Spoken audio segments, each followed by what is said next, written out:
Ginagawa ko tong video na to out of my love sa inyo. Okay?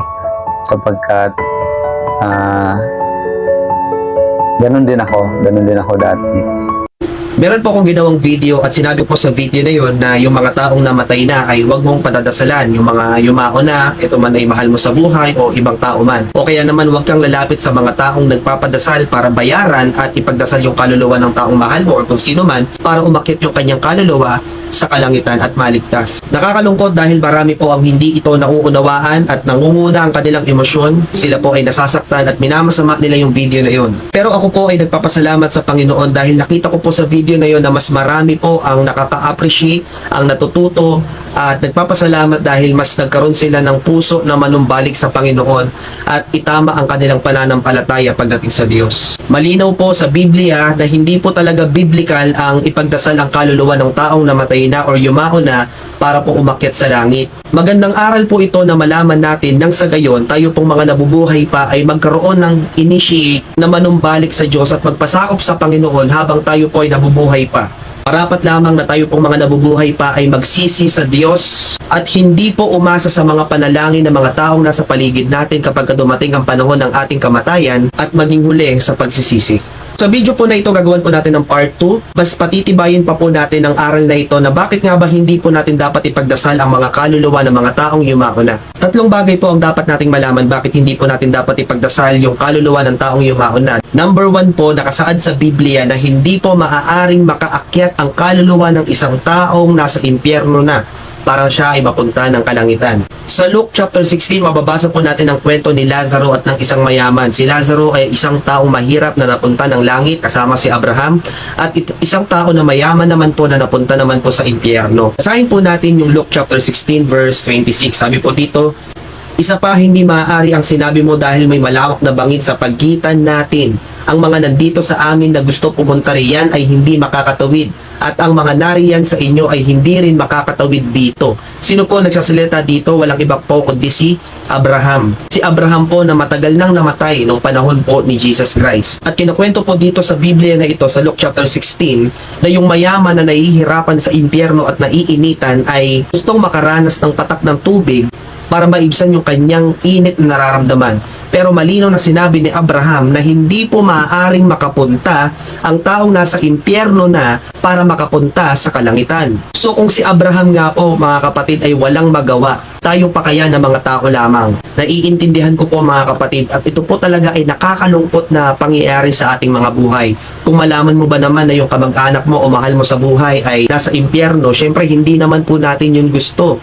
Kaya lang, hindi po natin maitatago ang katotohanan ayon sa Biblia na hindi mo po pwedeng ipagdasal ang kaluluwa ng tao kung nasa impyerno man siya para mapunta ng langit. Ang dapat po kasi natin gawin mga kapatid ay akayin na po natin sila na magsisi sa Panginoon habang sila ay nabubuhay.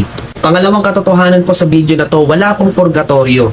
Again, balikan po natin yung kwento ni Lazaro at ng mayaman. Sabi po sa Luke chapter 16 verse 22 to 23, finally, the poor man died and was carried by the angels to sit beside Abraham at the heavenly banquet.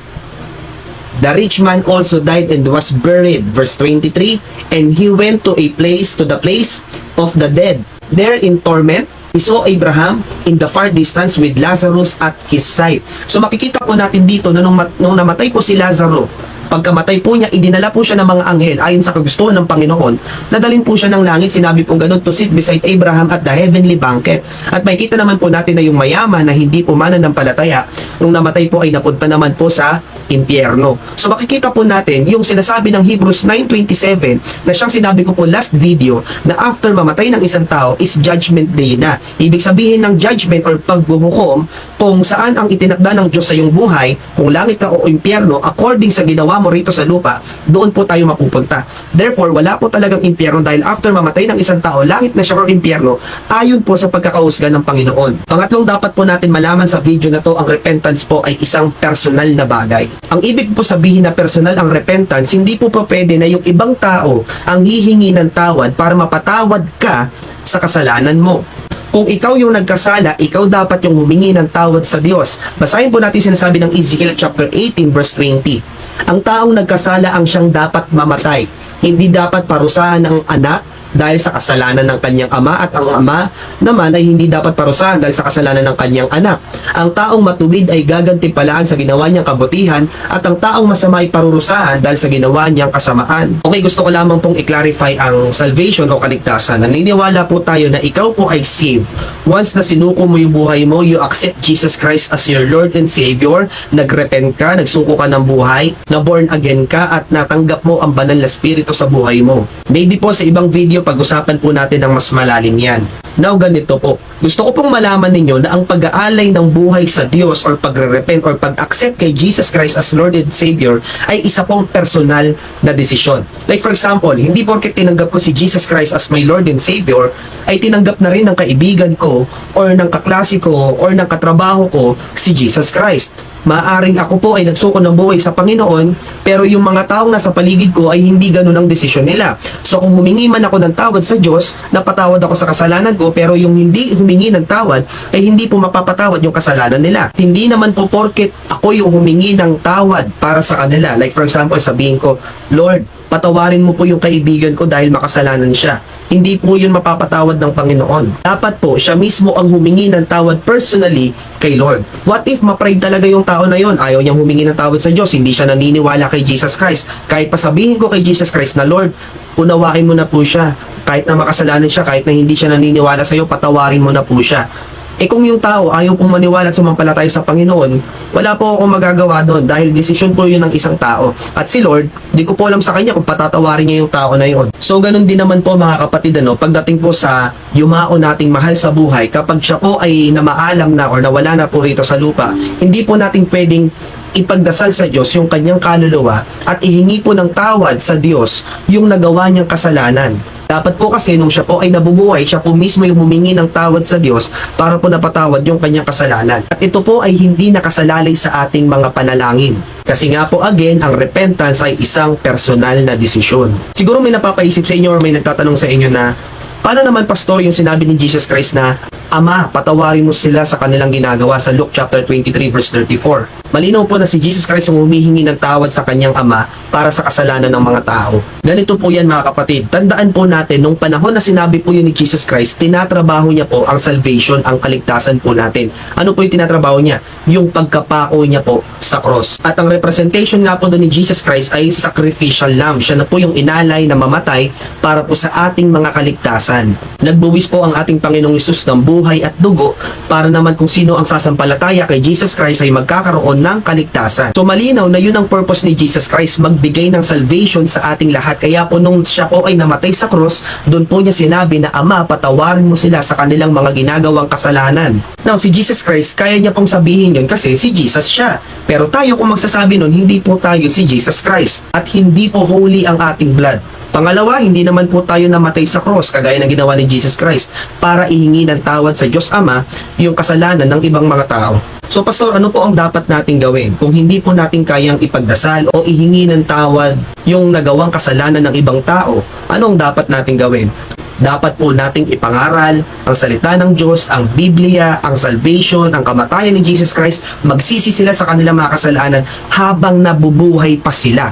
Talikuran na po nila ang makamundong gawain, manumbalik na po sila sa Panginoon, magsuko na po sila ng buhay sa Panginoon, sundin po ang kalooban ng Panginoon at maborn again po sila, matanggap nila ang banal na spirito habang nabubuhay po sila. Hindi po yan mangyayari mga kapatid hanggat hindi po natin sila pinapangaralan, hanggat hindi po natin sila sineshare ng Word of God. Kaya po itong video ko na ito, kahit magalit po kayo sa akin, ay ginagawa ko ng sa gayon, maiparating ang magandang balita sa inyo ng sa gayon. Habang kayo po ay nabubuhay pa, kayo po ay magrepent na at manumbalik na po sa Panginoon. Para po sa mga taong makakaunawa sa video na to, purihin po ang Panginoon at nagpapasalamat ako ng lubos dahil natuto po kayo at kayo po ay nagkaroon ng puso na manumbalik at magsisi ng kasalanan sa Panginoon katulad ko. Pero sa mga tao po na hindi po ito maintindihan at hindi po ito matanggap, wala po akong magagawa. Kung hindi nyo po yan maintindihan, kahit po magalit po kayo sa akin, okay lang. Hindi naman po ako magagalit sa inyo. Maaring talagang malakas yung influensya ni Satanas. Hindi po natin matanggap dahil na-offend tayo. Kaya tandaan natin, the truth will set you free. Dalangin ko kapatid na magkaroon ka ng kaunawaan sa aral ng Biblia. Shalom, peace. Malinaw po sa sinasabi ng video na hanapin natin ang katotohanan hanapin natin ang katotohanan habang tayo ay may hininga pa. Huwag niyong hintayin at huwag niyong asahan na pagka mawala kayo dito sa mundo is may mag-ano sa'yo, may mananalangin sa'yo, kayong maniniwala dyan. Or let's say for example, kung maniniwala kayo na ganyan, okay, let's say for example, paano kung ikaw na lang ang natitirang tao sa mundo at nawala na lahat? Pagka mawala ka, sinong mag-pray sa'yo? So yan po, simpleng praise lang, but you have to think about it. Okay, huwag niyong tigasan ang puso niyo. Seek the truth and the truth will set you free. Yun lang po mga kapositibo. Maging mapagpakumbaba po tayo at hanapin ang katotohanan. Hindi perfecto ang mga churches na inatina natin, but subukan nating hanapin kung ano yung medyo malapit sa mga tinuturo ng Biblia ng mga churches. Okay, so hindi ako natatakot na sabihin sa inyo nito. Kung magalit man kayo, or mas maganda kung buksan ng banal na Santong Espiritu ang mga puso't isipan nyo. Ganun po, ginagawa ko tong video na to out of my love sa inyo. Okay, sapagkat ganun din ako dati, pero nung hinahanap ko talaga yung katotohanan na sinabi ng Panginoon, then totoo yung sinabi ni Jesus Christ na if you will know the truth will set you free. Okay, so yun lang po. Laging pakatandaan, laging positibo. Kung gusto mo ng pagbabago, ibigay mo ang buhay mo kay Kristo.